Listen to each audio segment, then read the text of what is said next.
मटर जी, चलो हम जाएगा। Good night. तुमको घर नहीं जाने का? हम केदार में घर जाएगा। क्यों? हम तो जीवन में एक तो है अकेला, हमारा कोई नहीं है। तो शादी काय को नहीं करता? शादी किससे करेगा? लड़की से करो। उम्र माफिक लड़के हमको मिल सकते हैं। हाँ है ना, वो अभी ढूंढ के लाता है। किधर? हम 1 मिनट में ढूंढ के लाता है। आता है ना? जरूरत नहीं लाता है ना? हम ढूंढ लिया है, हमें ढूंढ लिया है, हमें ढूंढाई लियो हमार सोनार बंगाल, हमें ढूंढाई लियो। मैडम, जब से हम तुमको देखा है हमारा दिल का अंदर खड्डा हो गया है। खड्डा? हाँ, उसमें सीमेंट भर के उसको प्लास्टर करके अच्छा कर दो। फालतू करे जी। हेलो पुलिस स्टेशन, हम एक फालतू होटल से मसला नहीं बोल रहा है। 1.5 फुट 3 फुट 6 फुट। जरा जल्दी बात करना भाई, अर्जेंट है। अरे चुप बैठो, नहीं चुप करो साला। मुझे जल्दी बात करनी, जरा प्लीज एक। अरे भाई पुलिस स्टेशन पे सबका माल लूट गया, मैं बात कर रहा हूँ ना। साला गुंडा, हम तुमको लुटे होता हम बजाए साला बात करता है, फोन पर तो उछाल करता है। अरे भाई साहब, एक जमाना हुआ करता था कि पुलिस क्लाइमेक्स में पहुंच जाती थी, आजकल तो दिए एंड पर भी नहीं पहुंचती। अगर इन लोगों का माल लूट गया है और आप चाहते हैं इनका माल वापस मिल जाए, तो आप इन लोगों को पुलिस चौकी लेकर जाइए और मुझे फोन करने दीजिए। अरे बड़ी पुलिस स्टेशन पे कैसे लेके जाएगा? हमारा कोई जान पहचान नहीं, तुम्हारा जान पहचान है तो ले जाओ। जान पहचान तो है मगर अच्छा ठीक है, आप लोग बताइए। हेलो चला इधर मेरा रिपोर्ट लिखाओ, इधर आ जाओ। साला बात करता है। सरकार सोनम बिटिया आ गई, देखिए ना सरकार। सोनम बिटिया, हाय डैडी। बेटी तो फिर आपको सरप्राइज कैसे दे दी? अरे चाचा, डैडी का ख्याल नहीं रखा? कितने पतले हो गए? मैं तो बेटी, इन्हें मुजरिमों को पकड़ने से फुर्सत में तब तो मैं ख्याल रखूं। अरे खैर छोड़ो हुसैन मियां, पहले हमें अपनी बेटी को पुलिस की वर्दी में देख लेने दो। माशाअल्लाह, अच्छे सपना। ये सच है पापा? बेटी, मुझे तुम पर बहुत नाज है, तुमने मेरे सपने साकार कर दिए। पर एक बात का ध्यान रखना, पुलिस का फर्ज सिर्फ मुजरिमों को गिरफ्तार करना ही नहीं, बल्कि बेगुनाहों को मुजरिमों की साजिश से बचाना भी है। अपनी वर्दी और अपने फर्ज से कभी दगा मत करना। पापा, आपकी इज्जत मेरी शान है और इस वर्दी का सम्मान करना मेरा धर्म। मुझे यकीन है बेटे। देखो संजय, मैं पुलिस इंस्पेक्टर बनकर आ गई, मुझे मुबारकबाद नहीं दोगे? मुबारकबाद तब दी जाती है सोनम, जब देने वाले को इस वर्दी की अहमियत का एहसास हो। तुम कहाँ खो गए हो संजय? फर्ज और सबूत के चक्कर में अपने आप को तलाश कर रहा हूँ। एक वक्त ऐसा था जब तुम बड़े फख्र से इस वर्दी को अपने सीने पर लगाए हुए घूमते थे, मगर अब तुमने ऐसा क्यों किया संजय? इस बात का एहसास तुम्हें तब होगा जब तुम्हें पता चलेगा कि इस वर्दी की गिरफ्त में कितनी छूट है। सिर्फ एक फोन आने से गुनहगारों की हथकड़ी अदालत के हुक्म के बगैर खुल जाती है। लेकिन तुम बड़ी आसानी से इस वर्दी के सहारे गुनहगारों को बेनकाब कर सकते थे Sanjay.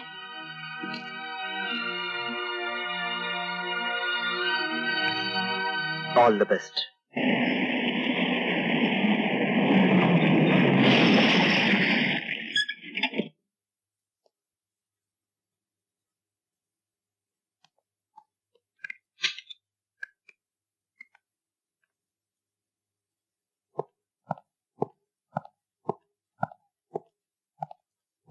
Good morning sir. Good morning. Jagannath ji ने आपको बैठने के लिए कहा है। Thank you.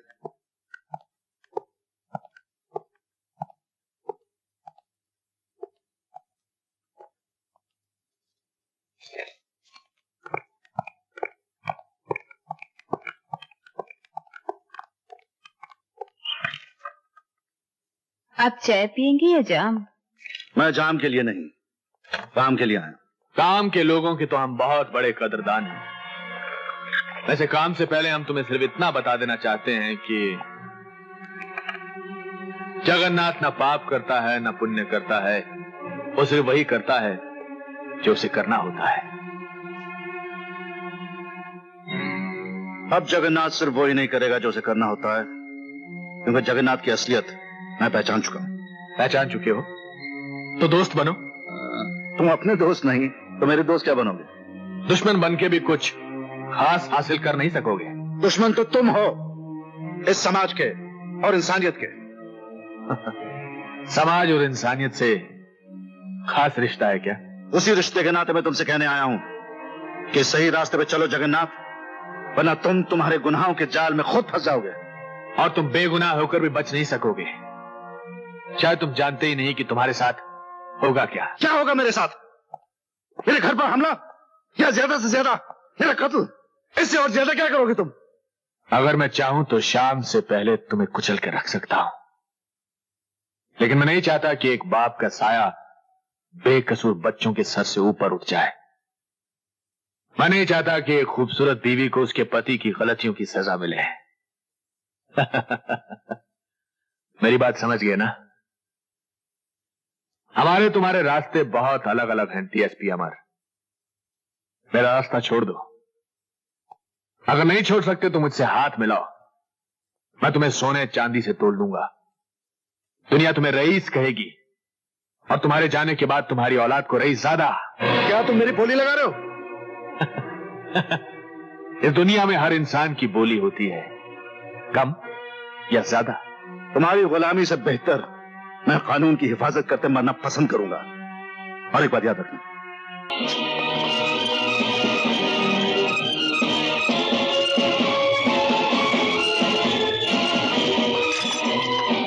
सॉरी दोस्त, वो मेरी दोस्ती थी, ये मेरी ड्यूटी है। जो इंसान कानून को अपने हाथ में लेता है, जेल की सलाखें उसका नसीब बन जाती है। माँ,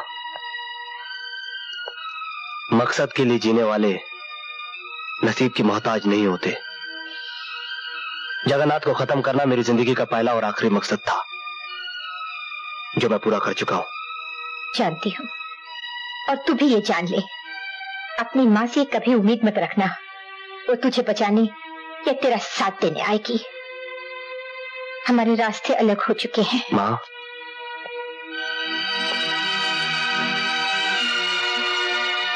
मालूम है, मैं अपने कर्म की लड़ाई लड़ चुका हूं। अब तू अपने धर्म की जंग लड़।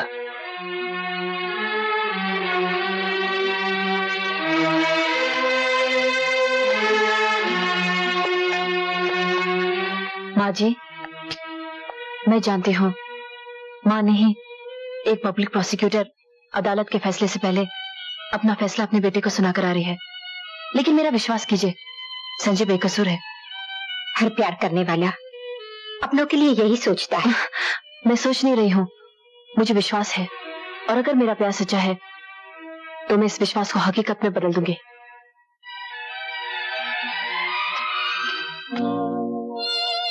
संजय, तुम एक गुनहगार से मिलने आई हो? मैं गुनहगार से नहीं, अपने प्यार से मिलने आई हूँ। मेरे कर्म तुम्हारे कानून की निगाह में गुनाह है सोनम। मुझसे जितना दूर रहोगी उतनी सुखी रहोगी। प्यार का रिश्ता आत्मा से होता है। अव्वल तो मैं मानती नहीं कि तुम गुनहगार हो, लेकिन अगर कानून की नजरों ने तुम्हें गुनहगार साबित कर दिया और तुम्हें सजा हो गई, तो मैं अपने प्यार की सौगंध खाके कहती हूँ, तुम्हारी यादों से अपनी मांग सजाऊंगी और जन्म जन्म तक तुम्हारी राह देखूंगी,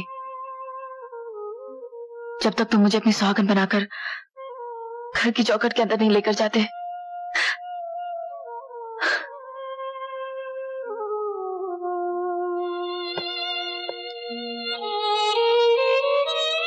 कानून की तरह प्यार भी अंधा ही होता है। सिर्फ फर्क इतना है, एक की सजा इंसान यहाँ काटता है और दूसरे की जन्म जन्म तक। मुन्ना ठाकुर, तुम पकड़े जाओगे, जेल जाओगे और संजय का खात्मा करोगे। इतना बड़ा काम सेठ? जितना बड़ा काम उतना बड़ा इनाम मुन्ना ठाकुर। समझ गया सेठ। हमारा नाम मुन्ना ठाकुर। हम आदमी की गर्दन को एक ही झटके में चिड़िया की मुंडी की तरह मार देते हैं और उसके प्राण फुर्र से उठ जाते हैं। समझा का? और आज वो चिड़िया तू है, तू का? मुन्ना ठाकुर, तुम दुनिया वालों के लिए ठाकुर होगे, मगर मेरे लिए सिर्फ मुन्ना हो।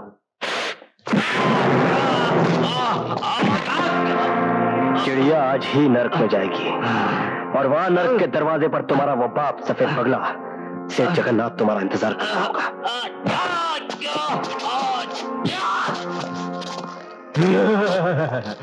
जगन्नाथ नर्क में नहीं, यही तोहरी लाश देखने के लिए जिंदा है का।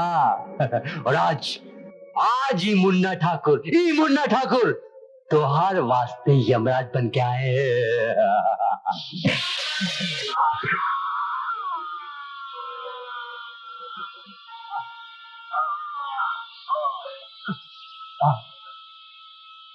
जा मुन्ने नर्क पे और वहां पर इंतजार करना अपने सेठ जगन्नाथ का। मिस्टर वफादार गुप्ता, ये तुम्हारा असली नाम है? 100% असली सर। दरअसल हमारे एक वफादार कुत्ते की मौत के बाद मेरे माँ बाप ने मेरा नाम रखा वफादार गुप्ता। नाम वफादार है, लेकिन अपनी वर्दी और ओहदे से गद्दारी कर रहे हो। मैंने क्या किया सर? तुम घर की खबरें दुश्मनों तक पहुंचाते हो। मेरे पास रिपोर्ट आई है।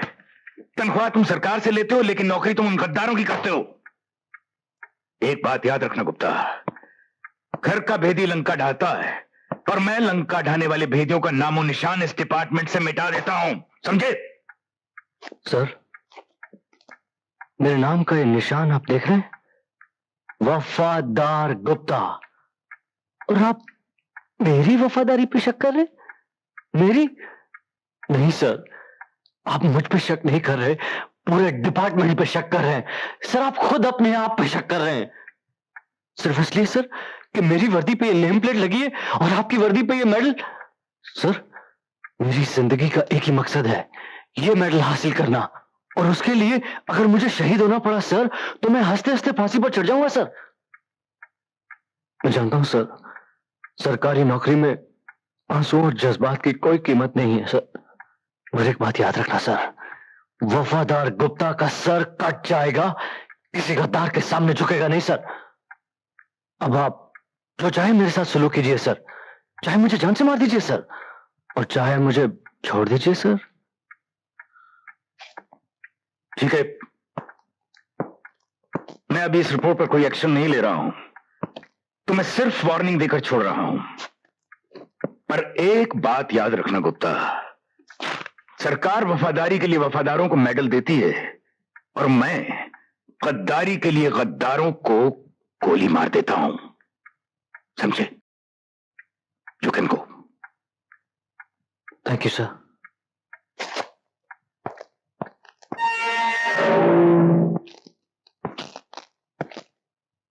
संजय, मैं तुम्हें रिहा करने आया हूं। इस मेहरबानी की वजह?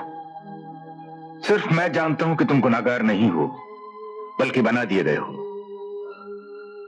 मैं अपनी जिम्मेदारी पर तुम्हें छोड़ रहा हूं, ताकि बाहर जाकर तुम अपने आप को बेगुनाह साबित कर सको और असली गुनाहगारों को सजा दिलवा सको। देखो, ये तुम्हारा इम्तिहान है, जिसके नतीजे का इंतजार मुझे रहेगा।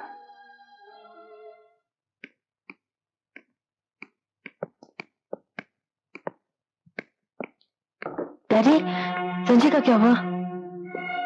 एक पुलिस ऑफिसर होते हुए भी एक अपराधी के लिए इतनी बेचैनी ताजुब है। डैडी, संजय अपराधी नहीं, निर्दोष है। वो मेरी जिंदगी है, आप समझने की कोशिश क्यों नहीं करते? देखो, मेरे समझने ना समझने से कुछ नहीं बनता, इसका फैसला तो कानून करेगा, और कानून तो तुमने पढ़ा है। मगर मेरे दिल ने कानून नहीं पढ़ा है।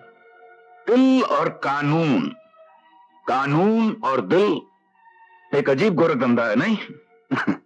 दिल कानून को नहीं मानता और कानून दिल को नहीं मानता। तो फिर आप मेरे सब्र का इम्तिहान क्यों ले रहे हैं? बेटे, मैं नहीं, तुम्हारी मोहब्बत तुम्हारा इम्तिहान ले रही है, क्योंकि जिंदगी के सफर में तुमने पहला कदम रखा है और मैं तजुर्बे की आखिरी मंजिल पर खड़ा हूं। तुम तो सिर्फ कह रही हो कि संजय निर्दोष है, लेकिन मैंने तो उसे रिहा भी कर दिया है। ओ डैडी,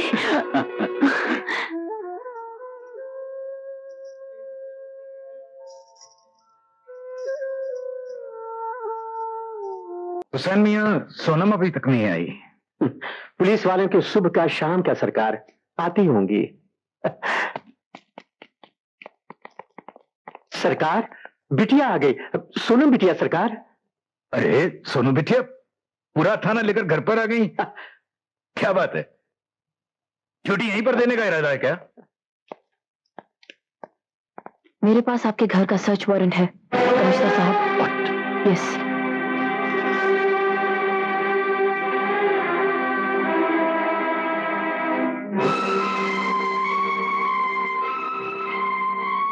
कैरी ऑन।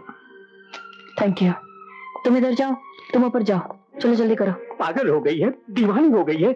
ऐसी बातें न देखी गई न सुनी गई। बेटी बाप के घर की तलाशी लगी। हुसैन मियाँ, इम्तिहान का सबक देना बड़ा आसान होता है, लेकिन हकीकत में इम्तिहान देना बड़ा मुश्किल होता है। शायद मुश्किल इम्तिहानों से गुजरना ही मेरी जिंदगी है। इंस्पेक्टर, चौक से तलाशी लो, घर का कोना कोना तुम्हारा देखा हुआ है। सर,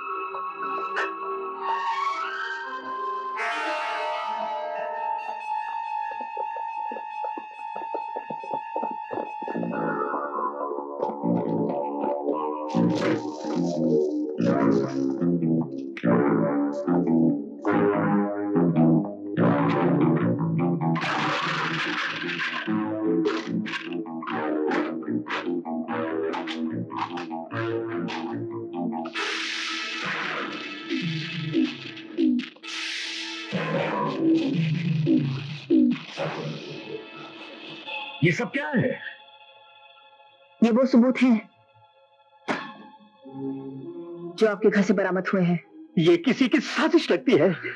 ये साजिश है या सच्चाई, इसका फैसला करना अदालत का धर्म है और अदालत तक पहुंचाना मेरा कर्म।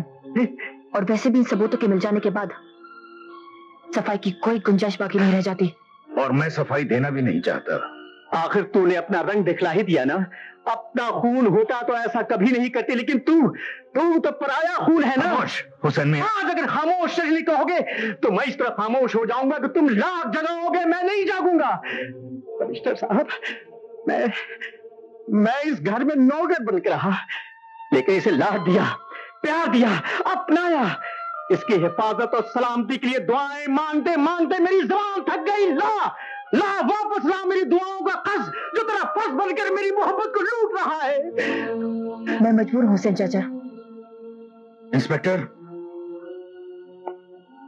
एक बात याद रखना, इन हाथों ने हमेशा मुजरिमों को हथकड़ियां पहनाई हैं। ये हाथ कट सकते हैं लेकिन मुजरिमों को पनाह कभी नहीं दे सकते। फिर भी तुम्हें मेरी बात पर यकीन नहीं तो हम हाजिर हैं, हमें गिरफ्तार कर सकती हो।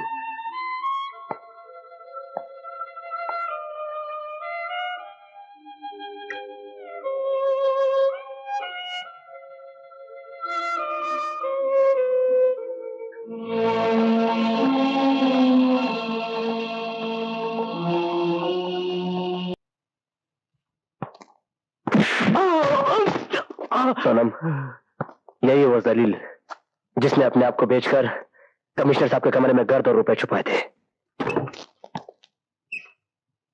अरे साहब, वो क्या है साहब? हरामजादे, तूने हमारे ईमानदार कमिश्नर साहब को फंसाया। वो शख्स जिसने जिंदगी में हराम का एक पैसा नहीं देखा, उसको सलाखों का कमरा दिखाया। मैं तुझे मिस्टर गुप्ता, सोनम जी, इस आदमी ने हमारी इस पवित्र वर्दी पर कीचड़ उछाला है। इससे पूरी तहकीकात मैं करूंगा, इससे हकीकत मैं निकलवाऊंगा।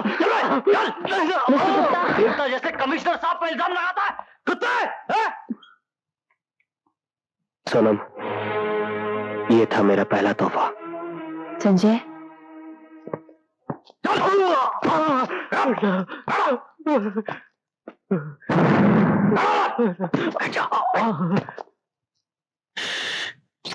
मैं तेरे साथ हूं गधे, लेकिन सबके सामने तो बात नहीं करनी चाहिए ना। उल्लू का पट्टा ये ले।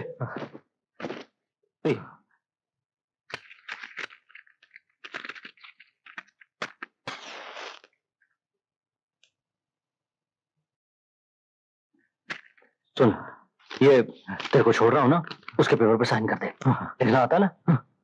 शाबाश शाबाश। चल जा जा जा जा।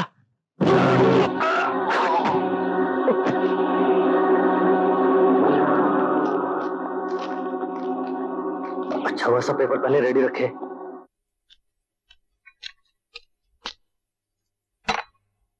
हुसैन चाचा, मेरे सर पर हाथ रख के कसम खाइए और बताइए, आपने मुझे पराया खून क्यों कहा? क्या मैं पराया खून हूँ? बताइए हुसैन चाचा, आपको बताना पड़ेगा। आज हुसैन अपनी जबान पर से ताला हटाएगा वो अपने मालिक के लिए, जो इंतहाई घनाओनी और नापाक साजिश का शिकार हो गए। मेरे मालिक इंसान नहीं फरिश्ता है। अगर वो तुम्हें अपने दामन में पनाह न देते तो जमाने के थपेड़े तुम्हारी धज्जियां उड़ा के रख देते, और आज जिस मुकाम पर तुम खड़ी हो वहां तुम कभी ना पहुंचती, और तुम्हारी मां के सारे ख्वाब चूर चूर हो जाते, बिखर जाते।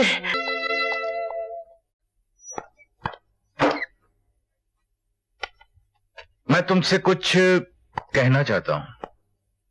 मैं जानती हूँ। क्या? यही कि मैं आपकी बेटी नहीं हूँ। मेरी रगों में आपका खून नहीं बल्कि एक मुजरिम का खून दौड़ रहा है, और इससे पहले कानून मुझे अपना फर्ज अदा करने से रोके, मैं अपना इस्तीफा देने आई हूँ।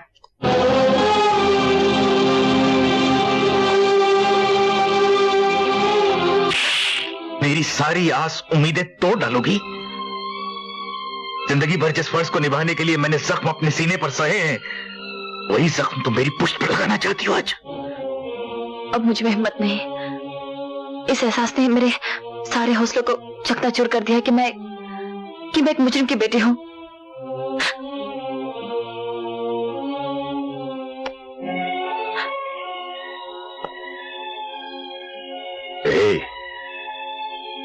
एक बार फिर सोच लो। कैसे? तुम मुजरिम की नहीं, मेरी बेटी हो। ओ डैडी।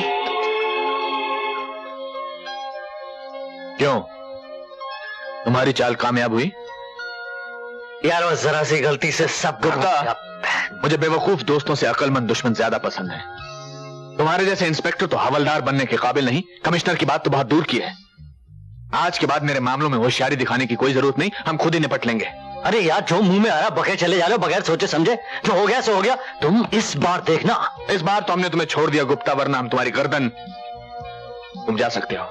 वाह वाह, बहुत अच्छे बहुत अच्छे। जगन्नाथ, दरअसल तुम्हारी नीयत में खोट आ गया है। तुम मुझसे मेरा हक मार लेना चाहते हो, लेकिन ये मत भूलो, वफादार गुप्ता के बगैर तुम्हारी हुकूमत के पहिए डगमगा जाएंगे। Gupta, get lost. Get lost? Yes. Okay okay. मुझे गेट लॉस्ट बोल रहा है, कमाल है। डिपार्टमेंट में मेरी पोल खुल चुकी है। मैंने इतने साल जो तुम्हारे साथ वफादारी की, मुझे उसका मुआवजा दे दो। मैं इस मुल्क से निकल जाना चाहता हूँ। जगन्नाथ से जो हक मांगता है उसे मुल्क से नहीं, दुनिया से दूर भेज दिया जाता है वफादार। अरे यार तू देख जगन्नाथ, तू मुझे कुछ नहीं देना चाहता ना, कुछ मत दे, लेकिन कम से कम मुझे यहां से तो जाने दे, क्योंकि पूरे डिपार्टमेंट को पता चल गया कि मैं बेईमान हूं, मैं करप्ट हूं। मेरे पीछे पुलिस लगी है, मुझे यहां से जाने दे।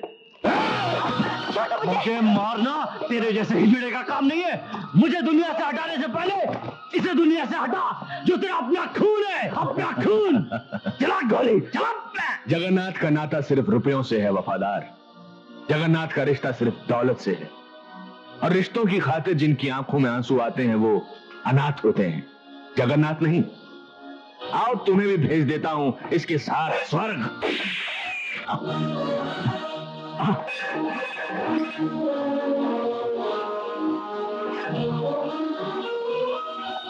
देख संजय, मेरी तेरी कोई दुश्मनी नहीं है। मैंने तुम्हारे साथ जो कुछ भी किया इस कुत्ते की वजह से किया। इंस्पेक्टर वफादार, पकड़िए हथियार और निकल जा बाहर। कम से कम 4-5 गोली तो कर दो इसके अंदर बाहर। ये है मेरा शिकार। मुझे कम से कम एक लात तो मार लेने दे सर। एक लात। नहीं सर। छोड़ दो मुझे। तुमने जाने कैसे दिया उस गद्दार को? उस गद्दार की सजा बाहर उसका इंतजार कर रही है। अपनी अपनी बंदूकें फेंक दो, मुझे जाने दो। नहीं तो जान से मार दूंगा। हट जाओ। वफादार, मैंने कहा था ना, मैं वफादारों को इनाम देता हूं और गद्दारों के सीने में गोली गाड़ देता हूं। तुम जैसे पुलिस वालों का यही अश्र होता है।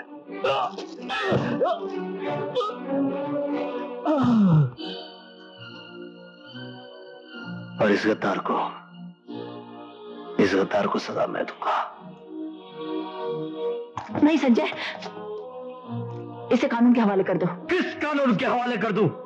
उस कानून के जो इसके गुनाहों को देखते हुए भी अनदेखा करता था। क्यों छोड़ दूं? कैसे छोड़ दूं मैं इसे? अपनी माँ की खातिर, जिसे विश्वास है कि कानून जगन्नाथ को सजा एक ना एक दिन जरूर देगा।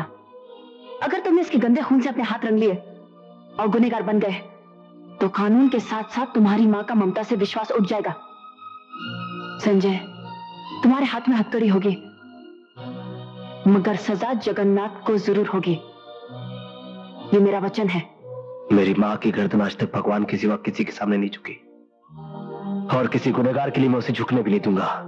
मगर इतना याद रखना सोनम, इस बार फिर अगर कानून ने मेरे साथ न्याय नहीं किया, तो हर घर में एक ऐसा संजय पैदा होगा जो अदालत के कुरुक्षेत्र का इंतजार नहीं करेगा, अपनी महाभारत खुद लड़ेगा।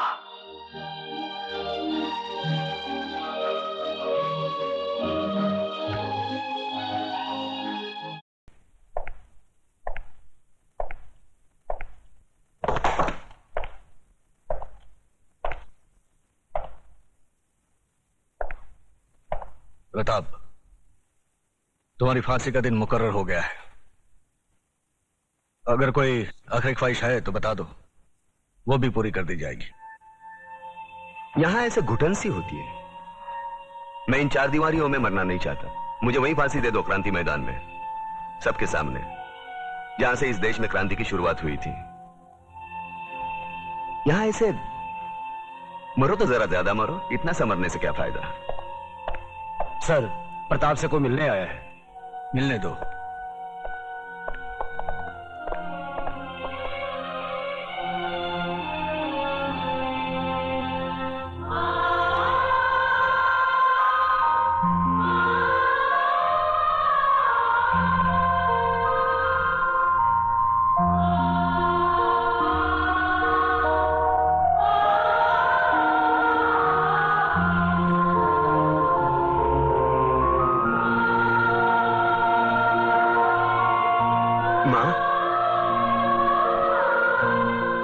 बूढ़ी हो गई। बूढ़ी रो काय को रही तू? नहीं रे, ये तो खुशी के आंसू है। सोचा था जिंदगी भर तेरा मुंह नहीं देखूंगी, लेकिन तेरे बारे में अखबार में पढ़ा तो रहा नहीं गया मुझसे, और मैं चली आई अपने बेटे के पास। कैसा है रे तू? बेटा, आज तूने तिलक खानदान के नाम पर सचमुच यश का तिलक लगा दिया। मैं खुश हूँ, बहुत खुश हूँ। अब तो भगवान से यही प्रार्थना करूंगी कि तुझे जन्मों जन्म मेरा ही बेटा बना कर। नहीं माँ, अगले जन्म में किसी मंदिर या मस्जिद की ईंट बनकर जिंदगी भर वहां रोता रहूंगा। इस जिंदगी का रोना मेरा बाकी है।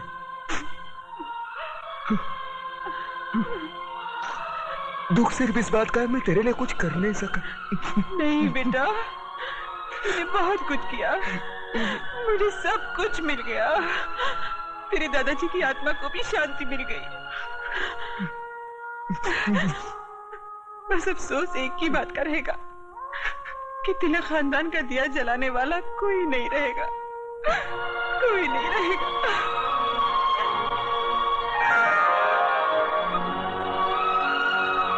ये देख, अपनी बहू के लिए रखे थे,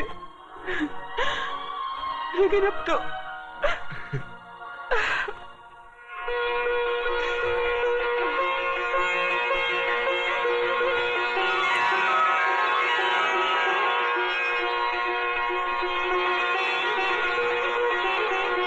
माँ, ये कलम वाली बाई मेघा लिखती है, एक दिन के लिए हमारे खानदान की बहू बनेगी। सोच ले।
आ गए मेरी मौत का तमाशा देखने।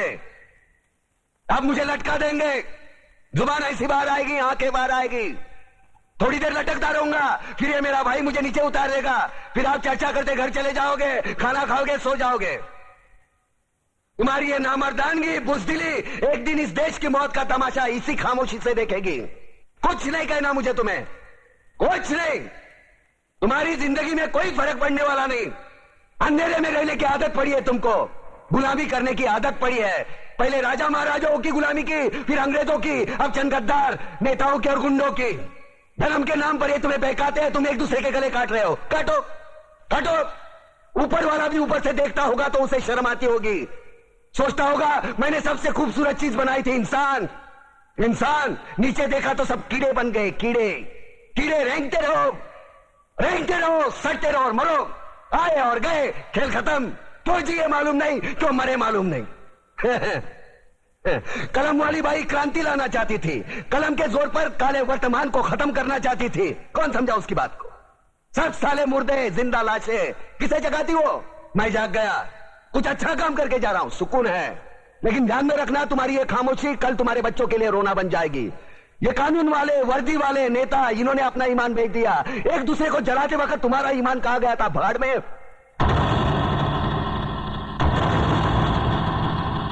ये पिस्सू जैसा हमारा पड़ोसी मुल्क आने वाले कल में शायद अपने आप को दुनिया के नक्शे पर देख नहीं पाएगा। एक बात भूल रहा है, उनके घर में जो रोटी बनती है ना, उसका आटा भी विदेशी चक्की से पीस के आता है। साले अपने खुद के देश में सुई नहीं बना सकते और हमारे देश को तोड़ने का सपना देखते हैं। वो ये सपना देख सकते हैं क्योंकि उन्हें मालूम है ये मुर्दों का देश है। वतन के लिए किसी को कोई हमदर्दी नहीं है। इसे तोड़ना बिल्कुल आसान है। मैं हिंदू, मैं मुसलमान, मैं सिख, मैं फलाना, मैं ढिमका।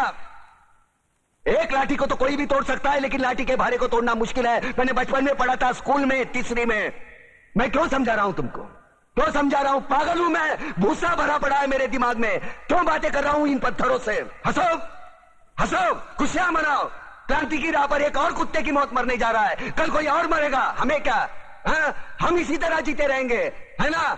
जियो भाई जियो, जैसे चाहिए वैसे जियो। मैं हिजड़े की जिंदगी जीना नहीं चाहता। ए ला, चल चल ला।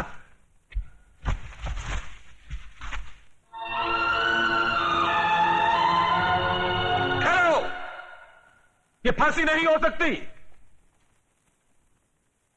उन देशद्रोहियों के खिलाफ जो सरकार को सबूत मिले हैं, उससे साबित होता है कि प्रताप ने उनको मारकर देश का उद्धार किया है। इसलिए भारत के राष्ट्रपति ने उसकी सजा माफ कर दी। ये रहे उसके कागजात।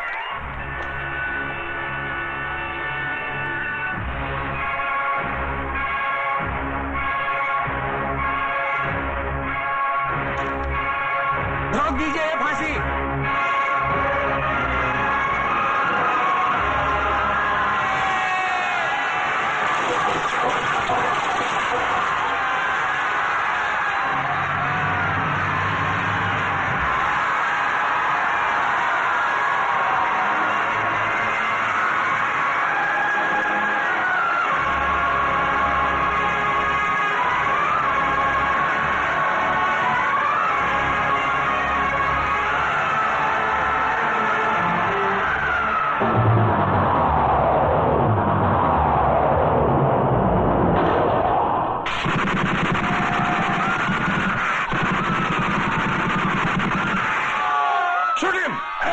कमिश्नर, लाशों के ढेर बिछा दूंगा अगर हमारे बीच में आया तो।